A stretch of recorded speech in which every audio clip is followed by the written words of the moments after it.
This is an informational meeting on Lynchburg Parks and Trails, informational meeting. We're going to be discussing today some of the damage that happened to the parks during the recent flood and what we've been working on in our recovery efforts and what we can you can look forward to in the future. This is actually a joint session. I'm the Director of Public Works, Gaynell Hart, and this is Jenny Jones, Director of Parks and Recreation.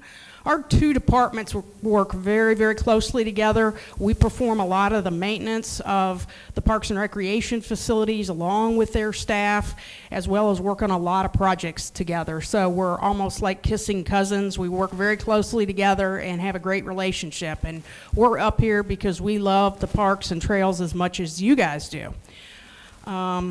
So what our plan today, and I would like to acknowledge Joe Seifert as former city council member and James River Association for being here. Thank you very much. We appreciate that, appreciate the support.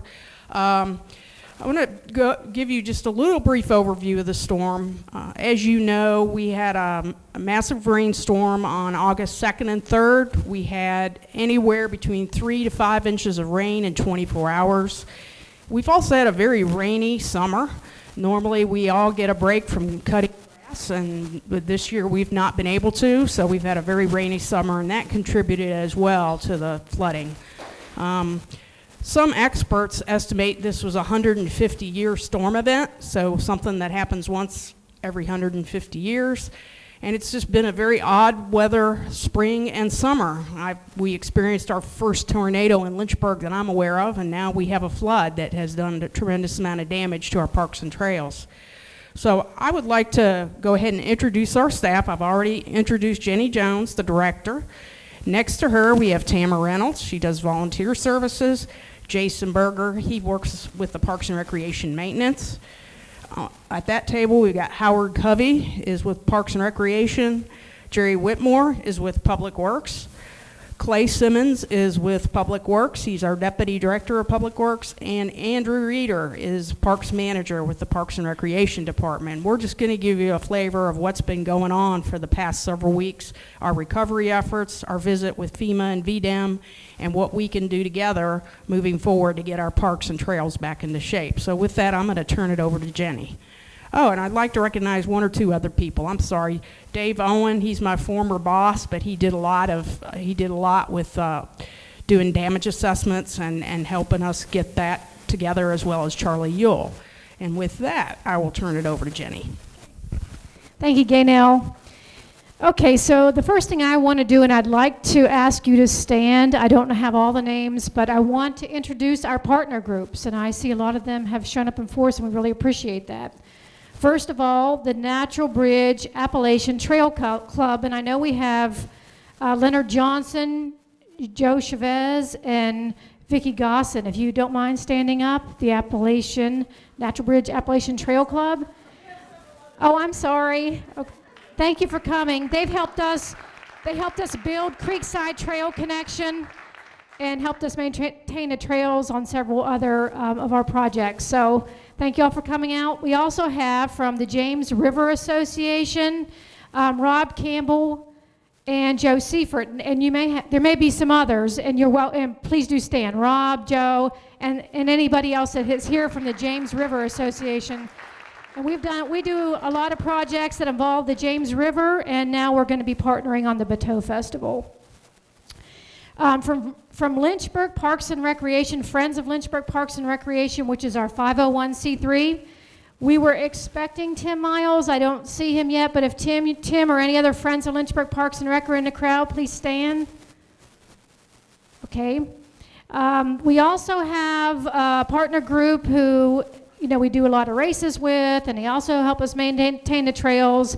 And there are some fundraisers that we have done with them. Riverside Runners.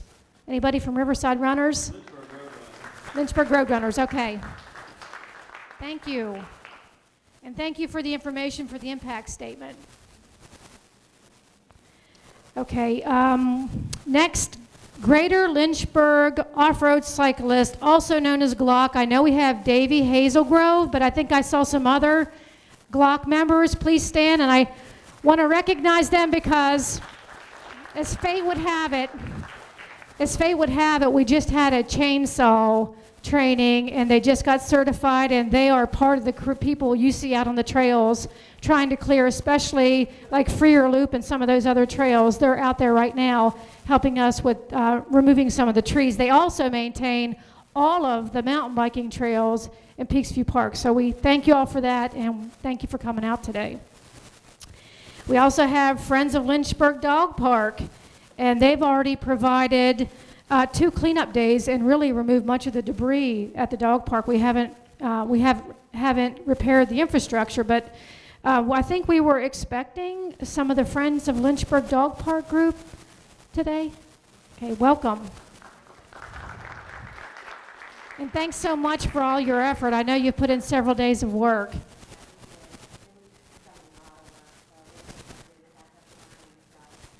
We're hoping to get some funding too. We're going to talk about that here in just a minute. I know fencing and all that is part of it, and we're going to talk about how we think we're going to come about that fencing, or how we hope to. I also noticed some tree stewards in the crowd. So any tree stewards in the crowd, please stand up. They've done a lot in our parks and trails, and we thank you so much for coming out and supporting us. And I know that there's some landowners. We have some landowners that help us maintain, have given us easements and that sort of thing to build the trails. If you don't mind, some of the Creekside Trail and James River Heritage Trail landowners, some of our neighbors, if you don't mind standing. I know, I think you're one of them. Yeah, okay. Yes, and anybody else, thank you for coming out. Okay, you don't have to stand. Okay, so I want to run through a few things we've been asked to mention from the emergency services group, and just to give you an idea of what took place as far as the FEMA tour. So we had the FEMA tour on Monday and Tuesday. We had a team from Lynchburg Parks and Rec and Public Works, as well as Water Resources, go out with. For us, it was just the FEMA crew, because we had already qualified for Virginia Department of Emergency Management. And whatever that acronym is that was on your agenda, we got that wrong. So it's Virginia Department of Emergency Services, VDEM. Okay, so just FYI for anybody that's taping this or trying to figure out what that stands for. That was a mistake on our part. But, okay, so it was preliminary. We toured with FEMA, and the state threshold for state funding was $600,000, and we very easily met that.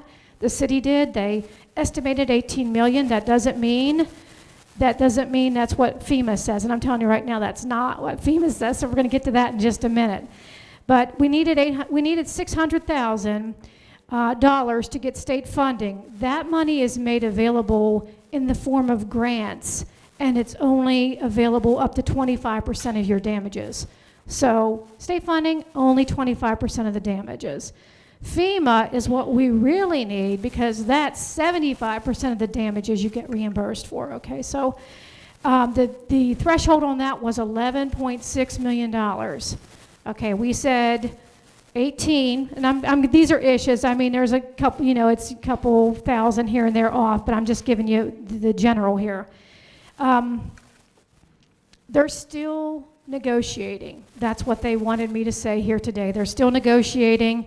The VDEM is advocating for us, but it comes down to the dam and whether that will be included. And the dam is $10 million, so that makes or breaks us. Whether it's included, it's complicated because the lake is owned by Lynchburg College or the University of Lynchburg now, and the dam is owned by the city. So this has complicated things. And beyond that, I really can't give you any other information. We're sitting on pins and needles just like everybody else is. But once we ask for the declaration, they have 30 days to let us know yay or nay. And from what I understand, we've also asked for an extension to see more of the dam. So with that, that's all I'm at liberty to discuss here today as far as the dam goes.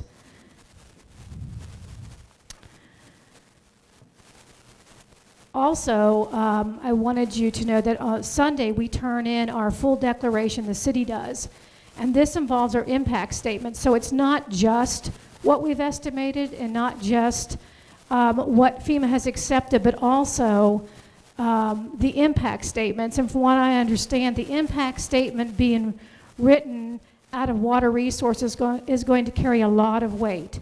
So they may be able to make up some ground that we don't have, reaching that $11.6 million in the form of, what else might be lost if it's not returned to its pre-storm condition. And, we're hoping that they are able to come up with some good opportunity costs. Also, the person in charge right now at Emergency Services, Jen Mullen, she wanted me to reference the fact that the derecho in 2012, which was a FEMA event, is just now starting to reimburse the city for the funds that it expended. So that is how long it takes to get reimbursed for the funds that is expended for FEMA damage. Just an FYI on that. The goal of the FEMA tour was to determine what it would take to return the improved facility to pre-storm conditions. That includes the trails. That is improved. That is something that we did build.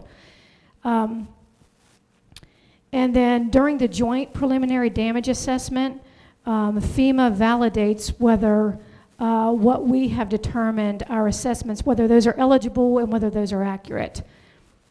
So for instance, and this was education for a lot of us, this is the first time we've had a lot of park structures involved in this. We send our estimators out with FEMA's estimators, and on that site, they negotiate the fix and the estimation right there and then. So we know when we leave that debris pile exactly what FEMA's willing to pay for it. So we had a pretty good idea of where we were when we left that day as far as Parks and Rec and what they felt was something that was going to be reimbursed. Now, you're probably thinking, wow, you're telling me you guys guessed, or you guys estimate, not only guessed, because we actually had formulas for all this, 5.6, but you only got to 2.8 of what FEMA felt. And so just to give you an idea, we counted 324 down trees in the stream bed, but could only get funded for 65 because it has to have affected an improved structure. The fact that we don't maintain the stream bed, that's just Mother Nature. But if it was a huge bank erosion of 30 foot, it didn't matter unless it chunked off part of our trail or touched our trail. Not come within 3 foot of the trail, it actually had to touch the trail or damage the trail. Okay, so that's how that went. So I'm just trying to think of what else here I did say that the public property estimate was $8.3 million, $10 million for the dam. Oh, the other thing I wanted to mention here is how we came up with some of the estimations. And we had two estimators, Dave Owen and Andy Reeder, and we used past project costs like the Point of Honor Stream Bank Restoration Project. And some of you may have seen us close off the trail down by the Point of Honor last year. That project cost us $125,000.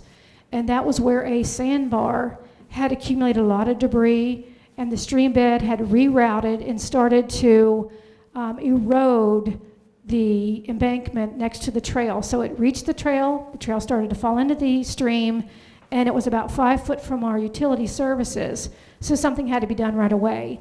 And that stream bank restoration project is almost exactly what would need to be done where all of those sandbars have accumulated now throughout the trail system. I won't get into numbers because I feel like I'm throwing out too many numbers, but it was an incredible number of down trees, debris piles, and sandbars, and probably estimation 25% met their regulations for funding.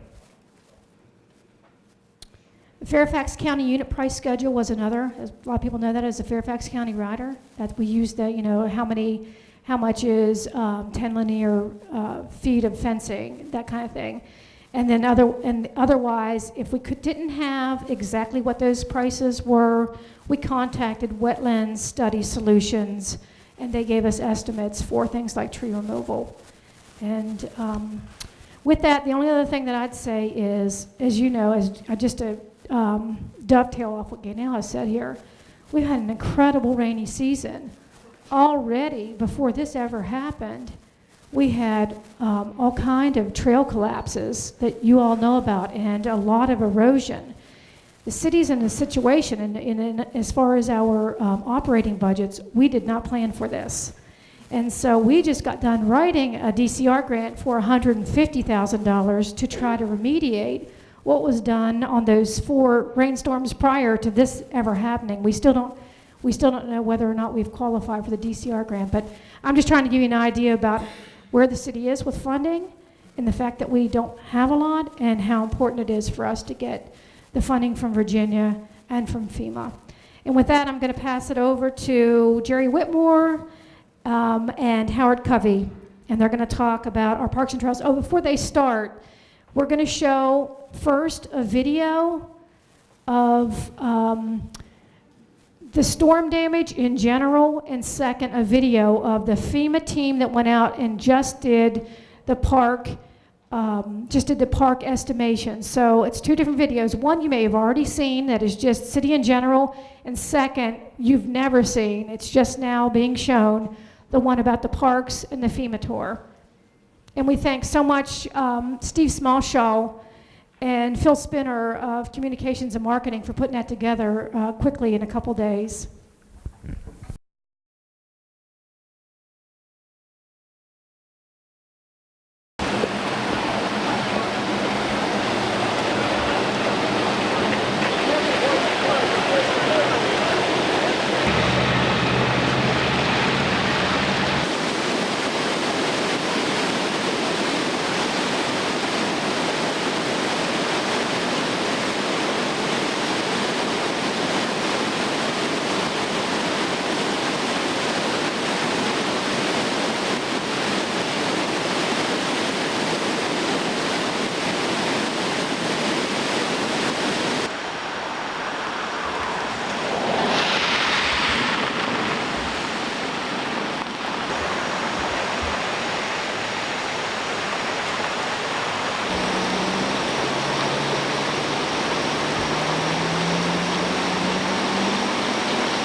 How old is your girl?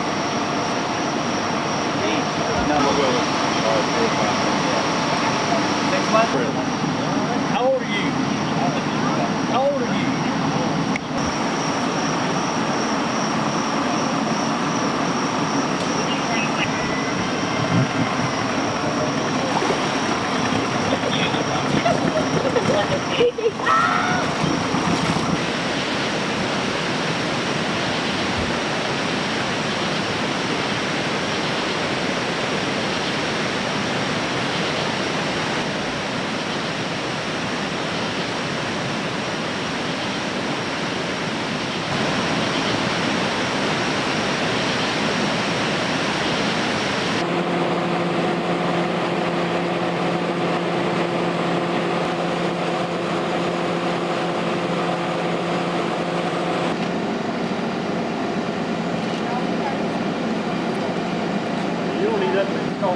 Pack up bed for it. He covers it up.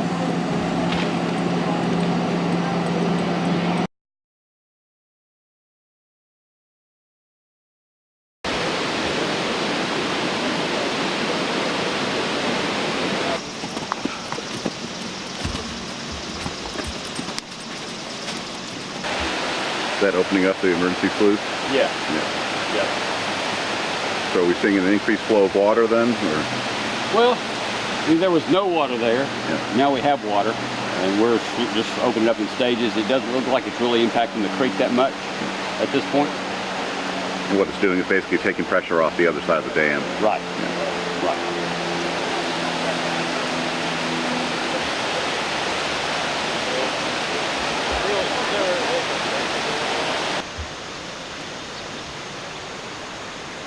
We have started opening the emergency. We have started opening the emergency spillway and started draining the lake. The levels in the lake will slowly go down over time. It may take a number of days before that happens, and we're seeing now that the normal spillway, the flows in it are reducing as the lake levels drop, but the flows in the emergency spillway that we're opening are increasing. So everything's going like we planned. The dam's still stable and still in good condition right now overall. So we feel like that it's going to be, with the weather breaking as it is, I think we're going to be in pretty good shape today. What do you got there?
I just want to close by saying thank you to everyone involved in response and recovery.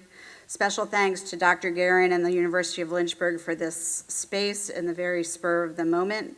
I could not be more proud of the city team, many of which you have heard from, but many of which are sitting behind the cameras and many of which are out in the field doing the work that needs to be done right now.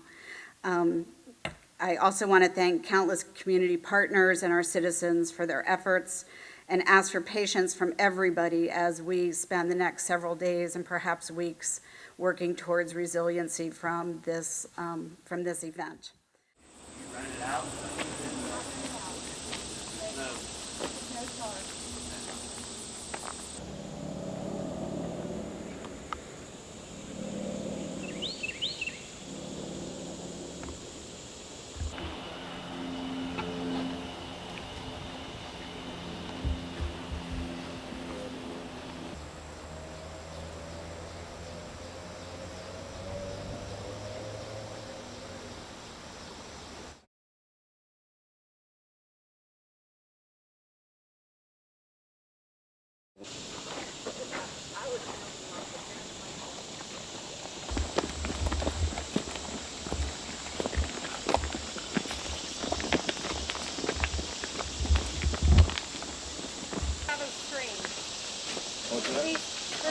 We haven't pulled anything out. Okay.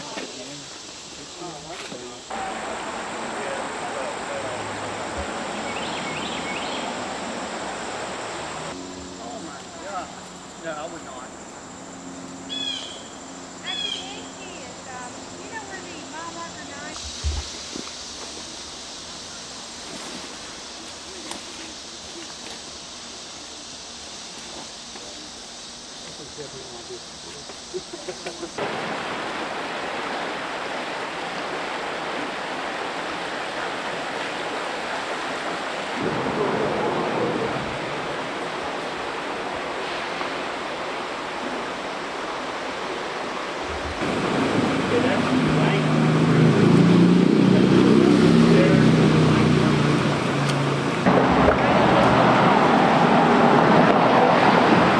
Those rocks are loose right there in front of you to your right.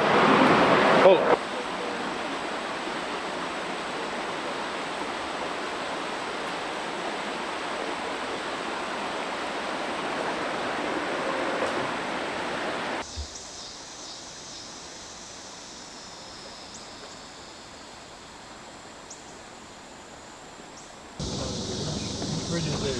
Lower. This is the downstream. That's the one we just took.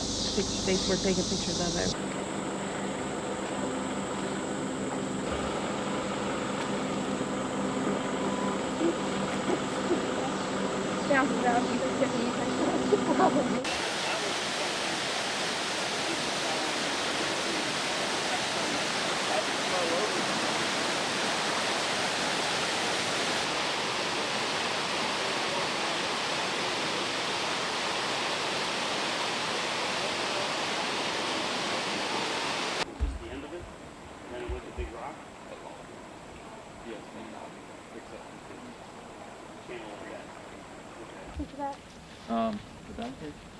Well, just talking about the carpeting.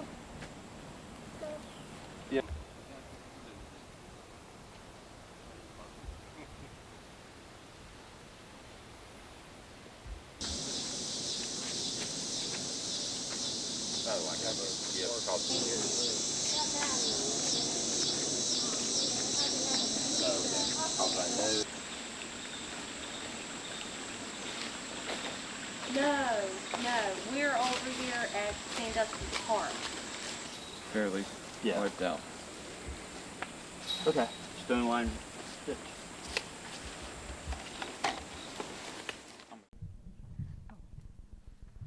Andy Reeder, history. Good afternoon.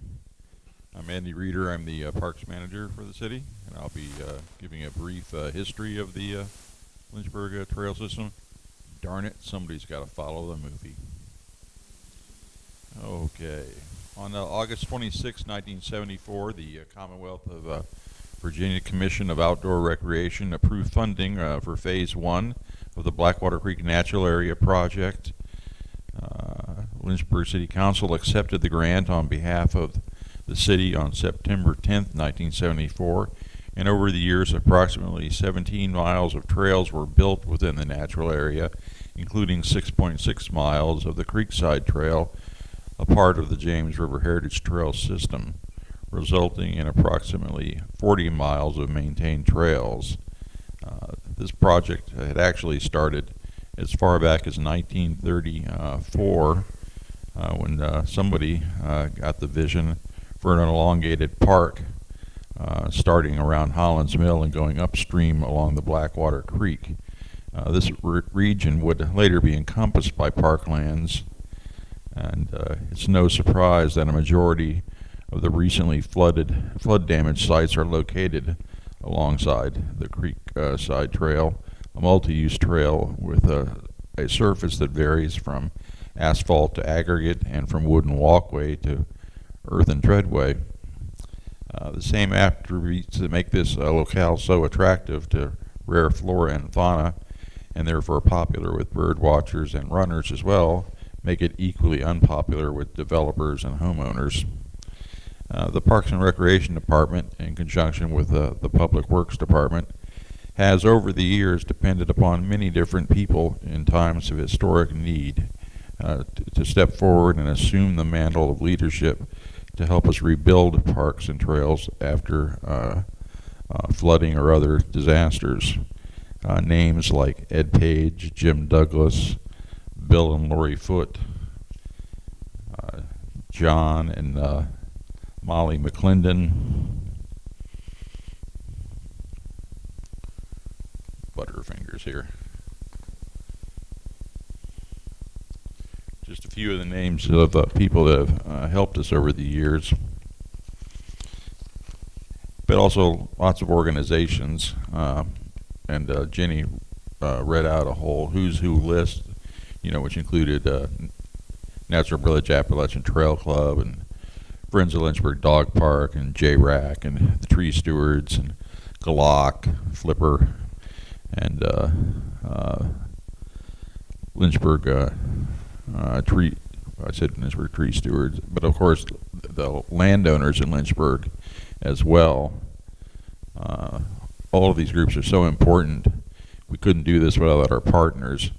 I specifically want to hone in on some of the landowners because that's going to be a strategy that we really need to look at.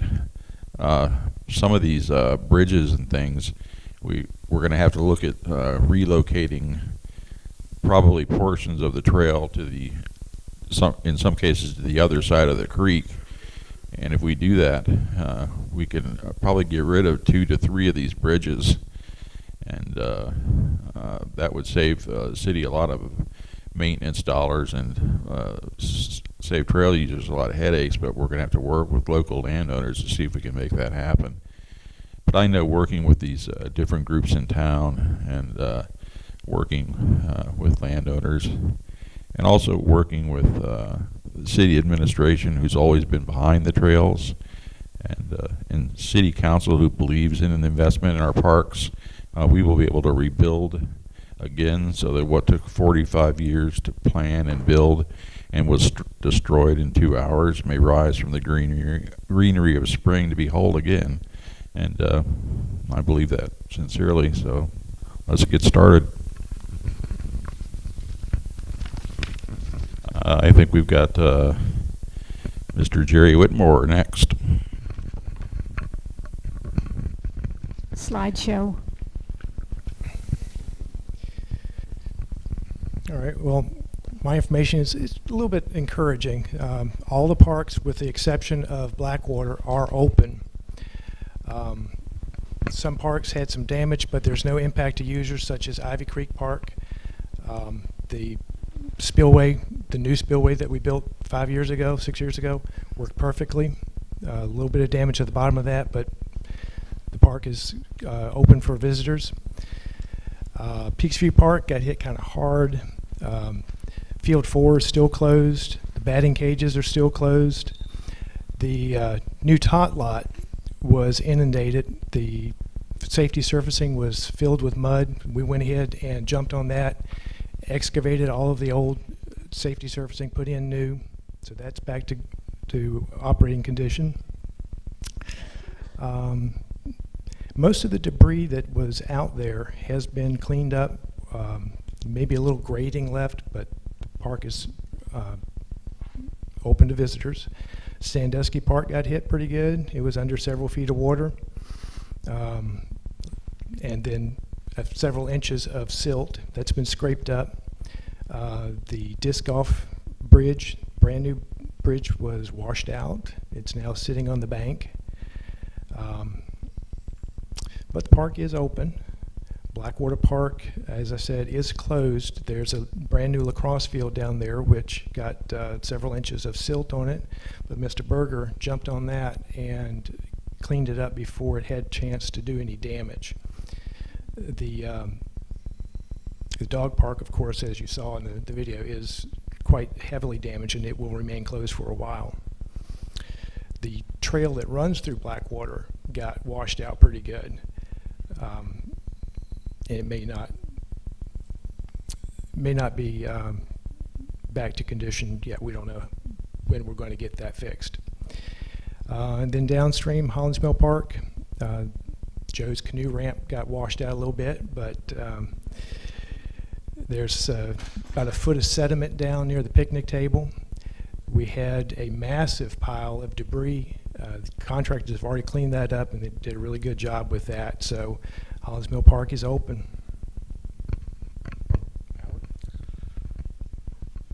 I'm going to talk just a little bit about the condition of the trails. For the most part, our paved trails came through it okay.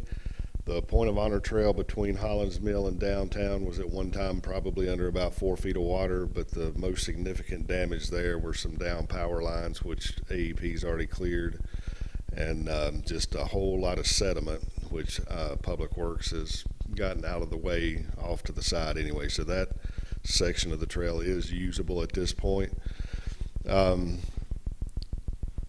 The only other part of the paved trail that was impacted was the stretch between Hollands Mill going back the other way towards the Creekside Trail, and there are 2 fairly significant bank washouts along that stretch of trail, and it is the only section of the paved trail that remains closed at this time. The biggest damage that we saw was on the Creekside Trail and some of our other earthen trails. We lost 3 bridges along the Creekside Trail, including the large downstream suspension bridge, the both bridges near Langhorne Road, the Langhorne Bridge West, which is the pipe bridge, and then the very next one up, which is that Langhorne Bridge East, which is another suspension bridge. The trail sustained major damage to the banks, and that has impacted the trail route in many places. Down trees and other debris litter the trail and the creek bank, and there are still a whole lot of places that remain impassable.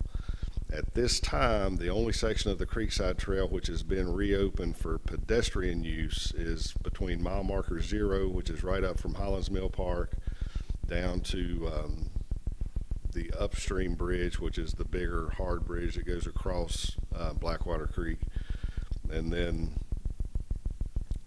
hooks up to that steep elk trail that goes up to the bikeway.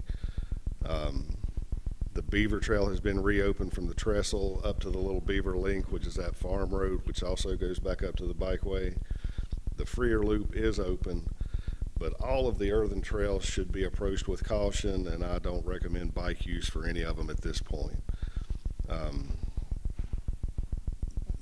We also estimate that most of those creekside trails were at one point 4 to 5 feet underwater during the biggest part of the event. Pass it on.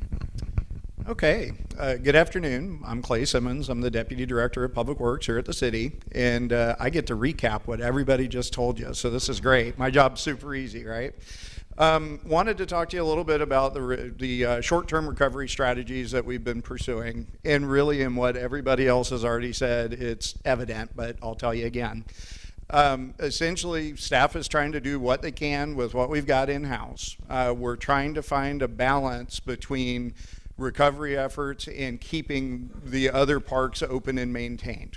A lot of the reimbursement that we're eligible for depends on standard time versus overtime efforts, and once you do that initial emergency recovery effort, categories of work change. So we're trying to strike a balance right now between what we can get open and what we can get functioning versus what we can't. Obviously, the unpaved trails really got walloped, and they're still in very rough condition, as you can see by the photographs and what everyone else has told you. What we're trying to do moving forward is, as we get the damage assessments fully done with FEMA and with VDEM, we're going to see what gets funded and what doesn't, and then we're going to be able to identify gaps in that funding. From that point, we're going to start taking steps to look at our alternatives. Some of that's going to be going and speaking with private property owners and look for workarounds on trails potentially to see about getting them rerouted around dangerous and damaged areas that can't be gotten to either through funding or timing or permitting issues, some complication to that. The other piece of this is that so far, volunteer efforts, we've had a lot of outreach from folks wanting to volunteer, and that's fantastic. To start with, we have been primarily working with groups that already had a relationship with a facility and with Parks and Rec. We're going to talk here in just a few minutes about trying to expand those efforts into other locations and see if we can really get these efforts ramped up and try and get as much of the stuff fixed and back to normal as we reasonably can. With that, I'm going to turn it back over to Andy and let him talk a little bit more detail about what these short-term strategies are going to look like. Thank you so much. I'm going to recap the recapper because we weren't sure if you all caught that the first time. So, yeah. Actually, I'm just going to give you some of the details. We're going to looking at the short term, which we're looking at first at the intermediate, the stuff that we can get done in 1 to 4 weeks, and obviously we've already started on that, developing park and trail assessments, and that's what we've been doing, working with a local team with the VDEM folks, Virginia Department of Emergency Services, and FEMA to compile the list, and next we're going to start on looking for federal grant opportunities and developing a request for proposal for engineering services. Then we move into short-term stuff, which is 4 to 7 weeks. Host meetings with partner groups, and that's a lot of you all, and that's pretty darn important. And we want to assist with trail restoration, and then we start a media campaign to garner community support and corporate support, which is important, and host a citywide Trails Day. We want to flush out the Adopt a Trail program to include a lot more things, and request some external assistance from some other big players throughout the country. And again, that's something we're going to need some assistance from the a lot of the local clubs in town on. Then we're going to move to the kind of the longer term. I seem to have that problem with my fingers again. It seems to be a little defective here.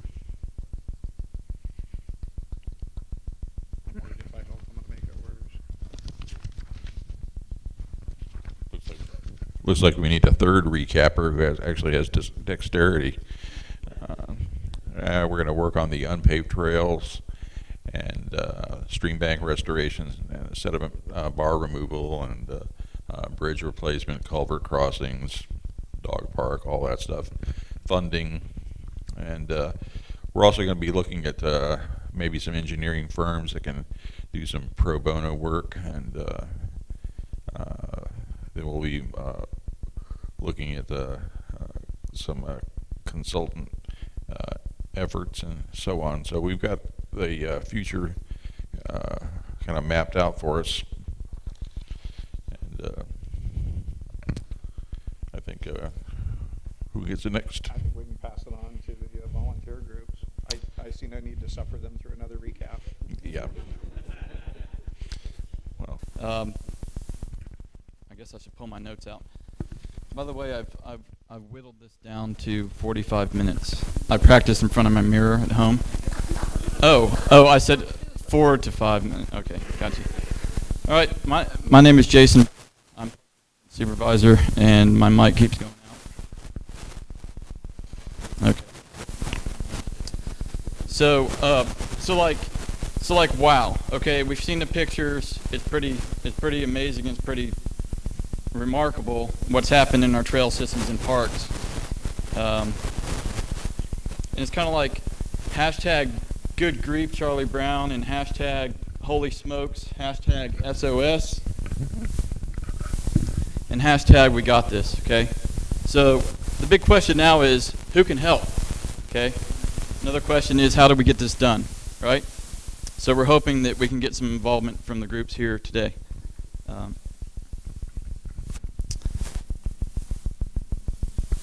So I do have a little presentation. I have to give a lot of thanks and credit to Erin Jones from GIS. She threw this together very quickly.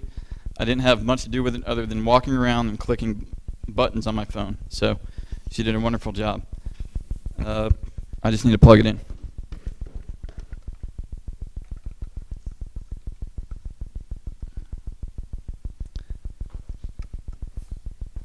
Okay. You switch that over. A little bit better with a mouse, and I haven't tried it with this thing yet. So I'm going to move quick. This is basically mapped out damage from the trails, and I want to use this tool to show you guys what kind of work we're going to need to for you guys to do if some of y'all can sign up and volunteer with us today. All right, so I'm gonna cruise through this heavy erosion and stuff, and we're going to get to the meat of the trail damage, and this coordinates with Creekside Trail and Beaver Trail, and the pictures coordinate with what's drawn on the map. Okay, so we'll keep going. Let's get to the good stuff. You got to read quick. You got it? Okay, lots of stuff. Okay, what we're seeing a lot of out there is a lot of heavy sand deposits that we'll need to redefine those trails and move some of that sand off, because it's not easy to walk on or ride on. And I also noticed today that dogs are digging pits, big pits, so we need to get that cleared off. We have some bank erosion. This is on Creekside Trail as we get into the earthen sections. Trees down, trees way up in the air. Okay. Large logs that were in the water were thrown up onto the trails. So we've got to get those moved out of here. So moving to Beaver Trail, that's where a lot of damage has been done. And I think what I need to get to is the important part. Again, we have some surface erosion, soil deposits, that kind of stuff. We're seeing a lot of it. But what I want to get to is our mile markers. The last mile would be about, where are we? Well, in between the downstream suspension bridge and the upstream suspension bridge, we're going to need a major reroute, okay? The bank has eroded tremendously, and let me see if I can get to it. We got bridges.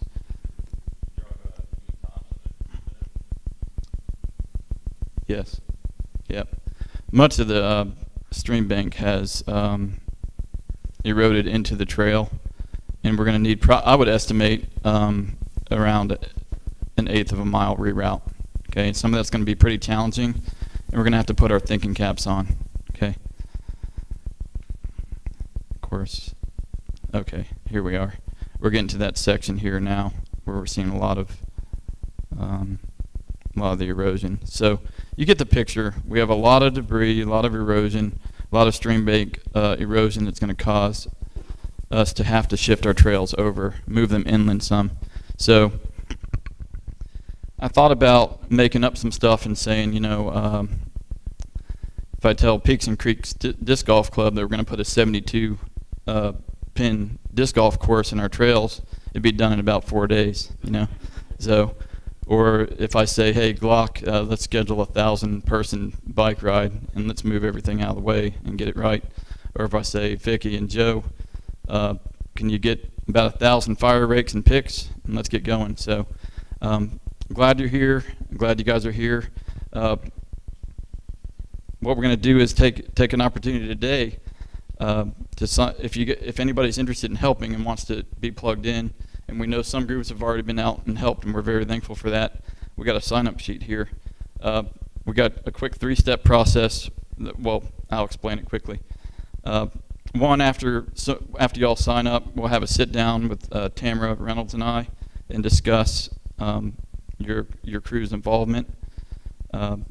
2, we'll have a site review and go out to the site and look at it and start planning. And then 3, we'll schedule and coordinate the actual work days and how Parks and Rec can support those efforts. All right. Thank you for your time. I'd like to hand it over to Tamara Reynolds. Take it away. And let's tell folks how we can get plugged in and involved. Thank you. Hi, good afternoon, everyone. As Jason said, I'm Tamara Reynolds, the volunteer coordinator with Lynchburg Parks and Recreation, and there's been a lot of thank yous handed out, and I want to extend my gratitude to all the work that you've already done. Haven't had a chance to actually meet some of you in the partner organizations, and I look forward to maybe getting to know some of you better in the future. So since there's already been a deep list of thank yous, I'll just briefly say, since we know you're heavily involved with the group that you're already in, but lots of times people are involved in multiple groups. So if you think this is something that, I don't know why it's going in and out, sorry. If you think that this is something that another group that you're involved in would be interested in, you are welcome to share our message to other people and get them in contact with us. There are just several things to kind of keep in mind. If you are new to our system for volunteering, you can contact me to sign up. I work with groups all the time. And the one thing's, as you can see, there's been extensive damage, and we have to sort of think logistically and carefully about how we go out and address the damages. So safety will be a paramount concern, and we're going to we've been triaging the situation, and we're going to break it down further in the future to determine what kind of groups go out to what kind of places and how we address the different issues. So we're not really ready in there with all of that information quite yet, but we'll get there. So communication will be really important. So if you sign up today, if you come up to the table and put your name down, and it's a different than what you're already doing, we'll want to be in communication with you. Jason and I will have conversations about the appropriate places to be if they're different than what you're already doing. And we'll discuss where you're going to work, the process, what needs to be done, and the equipment that is needed.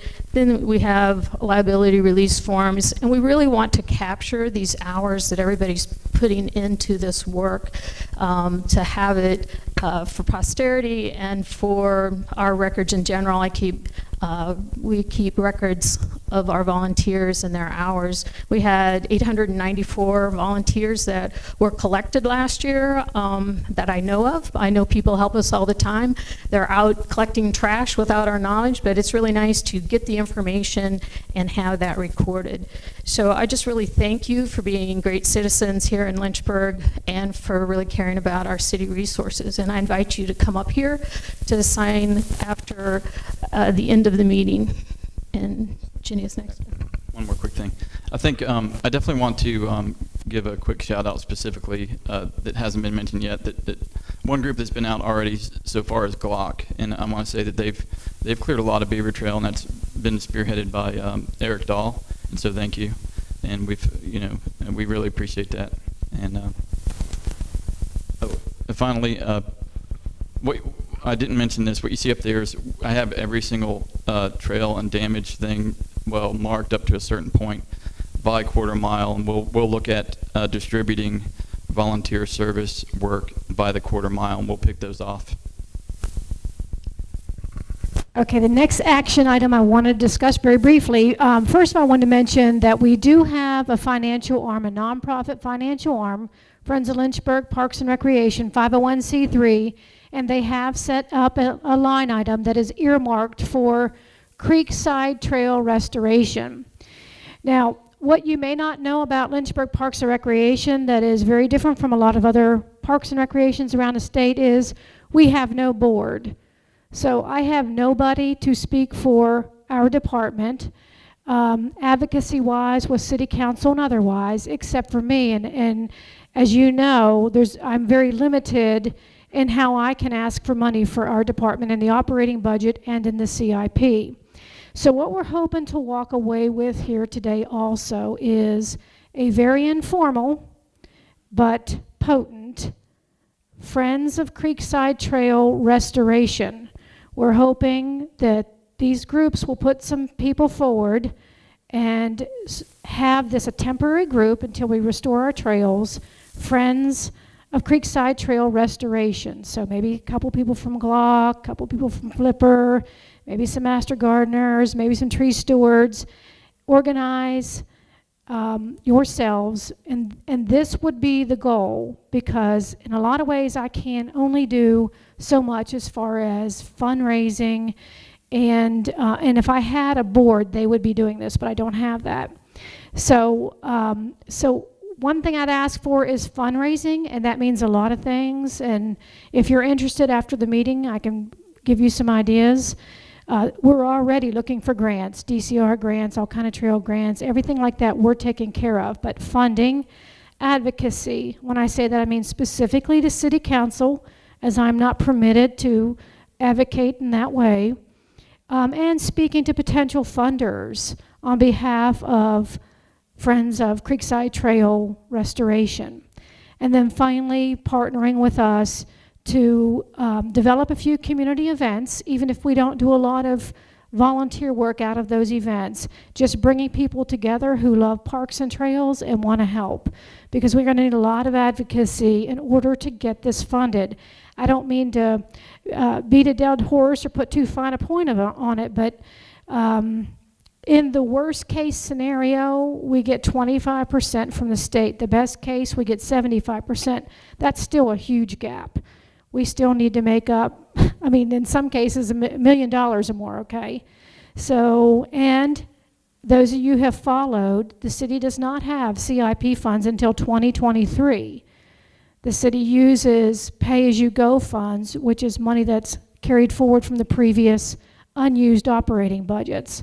So the idea that we're going to compete against some of these other bridges and huge structures and some things that are safety oriented and get that funded through CIP is not realistic, and it's definitely not how it's played out throughout history. Last 3 years, we got 4% of that CIP budget. 4% went to Parks and Trails, the rest went elsewhere. So that's not very much. And I think, though, if we galvanized ourselves and it was a grassroots effort, you could push like so many squeaky wheels have in the past for funding. So with that, we're going to ask for questions, and we're also going to, when we're going to bring the microphone around, if you have questions or if you just want to make a statement, that sort of thing, that's what the floor is open for right now. So if you raise your hand, we'll bring around the microphone.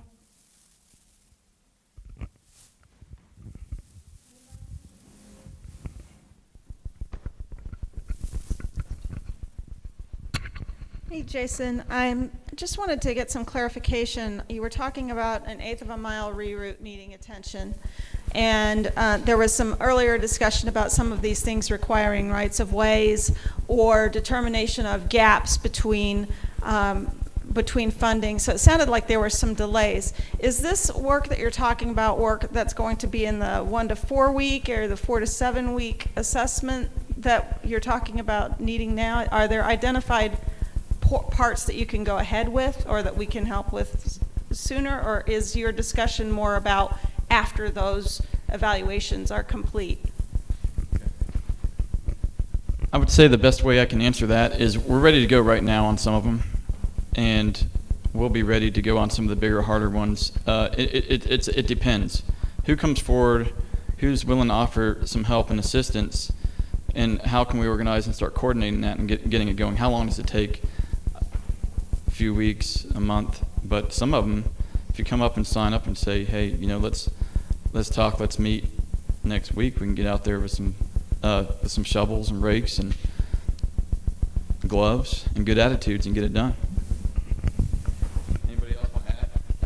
Well, some of the limiting factor on that is going to be what the permits are required. And once we get into the stream bank itself and we're going down into the waters, you know, once you get down into the water and you get down into jurisdictional issues with both the state and the Corps of Engineers. So on some of these, we're clearly going to have to get permitting done, and that was where Andy was referring to doing an engineering RFP to get some consultants on board. We've had several consultants reach out to us right now expressing interest in the work, and I think even 1 or 2 volunteering possibly to do some pro bono work. So we really got to establish what's going to need a permit and what's not on some of these. But Jason, you have the right spirit. I think there's definitely a large percentage of work that can be done like that. We just have to, jump through the right hoops on that other work where we're going to have to get the permitting, and be mindful of that. And I'd like to say I've been logging this damage, and I've been working from, turn that one off. I've been working from mile marker 0.0 out, and I haven't even made it to the bad stuff, so I wasn't even able to show that stuff. We have a lot of work to do, so that stuff is going to take a lot of time and cutting and clearing and changing. Some stuff's still has yet to be uncovered. Probably that midsection of Creekside Trail.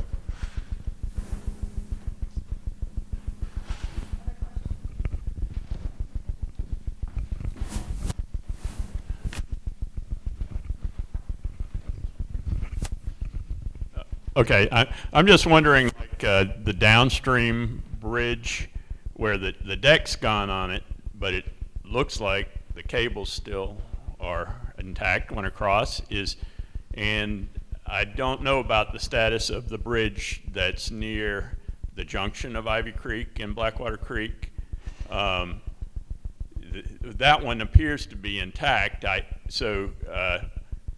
kind of wondering what the plan is for reopening, and like on the downstream bridge, I could see 2 different approaches. One, if the cables are still intact and the supports are there, you could just re-put in the deck, probably needed to be done anyway, or we could hold out and try and get funding for a 100-year flood bridge. And that's going to be a long time probably. So I just wonder what we can do. What's the plan, you know? Yeah, I mean, one of the first things we're going to need to do is, you know, cut away some of the debris and get some inspectors down there to look at it, you know, and see what condition it's in, and then make some decisions from there to first see if there's anything salvageable and where we go, because obviously, you know, we're getting into the world of engineers and whether something can be replaced or, you know, can it be fixed safely, or do we just is it cheaper just to tear it down and start with a fresh design? You got to remember, some of these bridges are from designs from the 1940s, so they were put up a long time ago, and they've been band-aided, you know, for years. So a lot of, you know, the newer bridge that we have down there is from probably a 1980s design. We put it up in the I guess it was about 10 years ago or something, and 15, yeah. I got the design from a guy up in Nelson County, I think, and another park manager, and it was another U.S. Forest Service design, but even that design had been around a little bit, and we call that the new U.S. Forest Service design, but it's a big improvement over the old one. It's still standing, so you know, that's certainly the way we want to go, is with the newer designs. So yes, first thing to do is to inspect it, and then we'll go from there. Does that make sense? No. Yes. Okay. I'd like to add too, with Jenny pushing it's so fresh, the name, our advocacy group to rebuild this trail, Creekside Trail. A lot of it might have to do with funding, you know, unless we get people really speaking up for these bridges. It may be some time before we get them replaced, I think. Each bridge costs $325,000 using the new Forest Service design. That was sort of my point, though, is if we could rehang the deck, it could be done for way less, you know, if the rest of the bridge is still there. So I hope we consider that as an option. Yeah, we definitely will. I mean, we're out there, and 300 some odd thousand, that's for one of the larger, longer bridges. Not all the bridges cost that much. So we'll definitely take that into consideration. We have limited funds, even if the feds, you know, pay for the bridges. So yes, we certainly will. Other questions?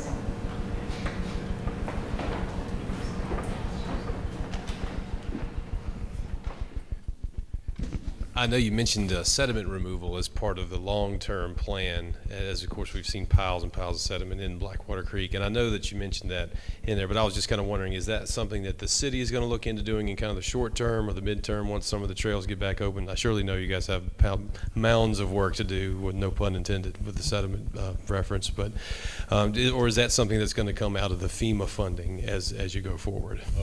Both. Okay. Thank you.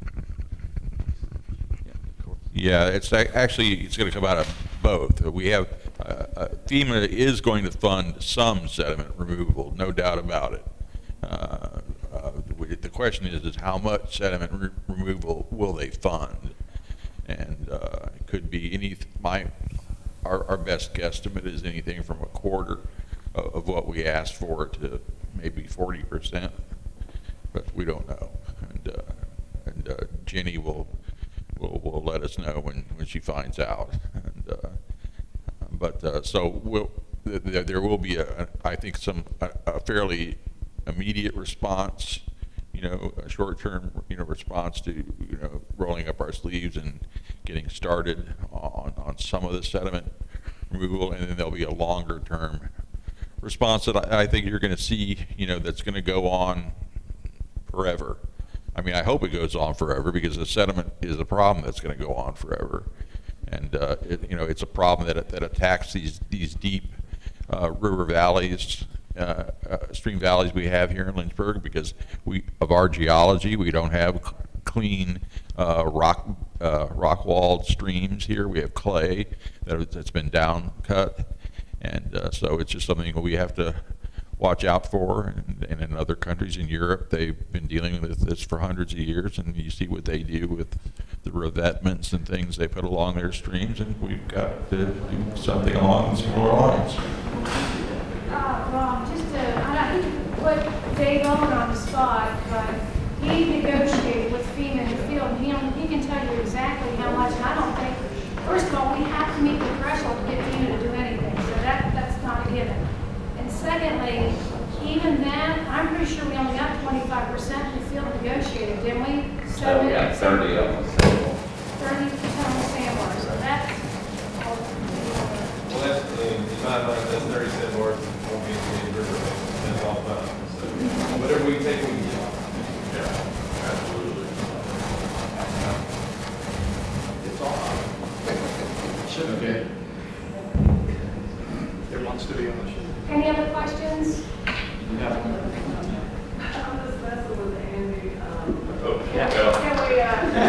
Can we get some of that sediment back in my backyard? I saw it fly by down the road. I think I just heard you first start out there. I need it back.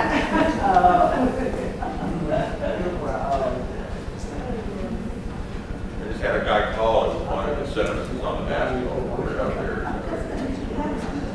That's the load. We haven't found anything yet.